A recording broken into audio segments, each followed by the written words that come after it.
It's time for a mindset shift. It is all about the mind. This is where everything begins, ladies. Every thought, every choice, every decision. And we have to stop taking that lightly.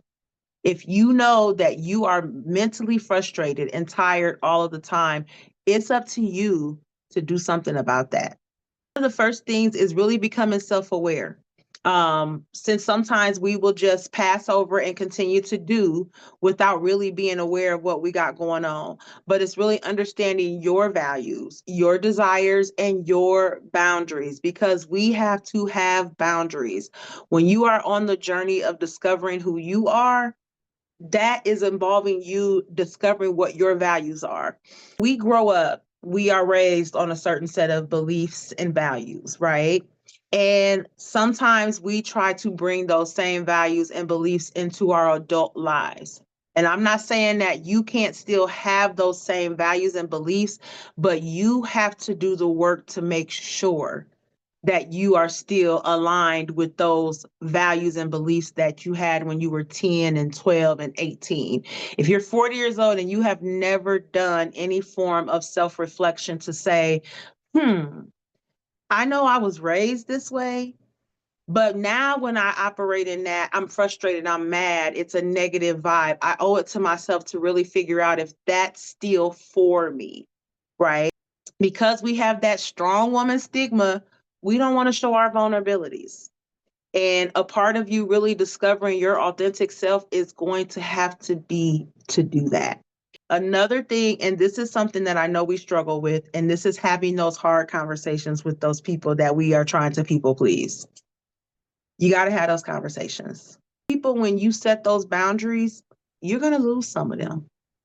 I have lost 30-year friendships because of my transformational shift to stop people pleasing and to become my authentic self.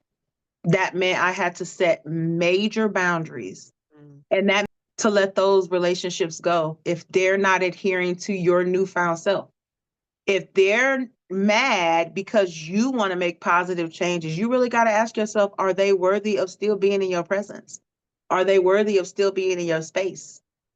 We don't want the negative energy. We don't want the energy of people mad because you want to grow, you want to shift, and you want to change.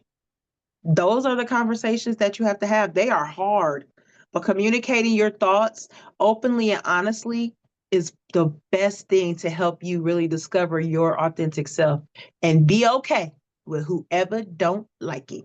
It does not have to be beef behind it. You don't have to argue with them, but you can fall back. Setting those boundaries, saying no. No is a complete sentence. No. You don't got to explain. No.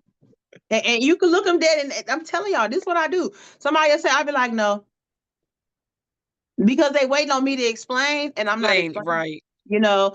And in some instances, you can, but all of them, you don't have to. You don't have to explain why you don't want to do something, especially if it's not aligning with your true self and your newfound self. For the full conversation and to join us live each week to participate and get your questions answered, be sure to click that link to join the Mamahood Experience. It costs you nothing to join, but you'll gain everything you need to know to make your mamahood journey just a little easier.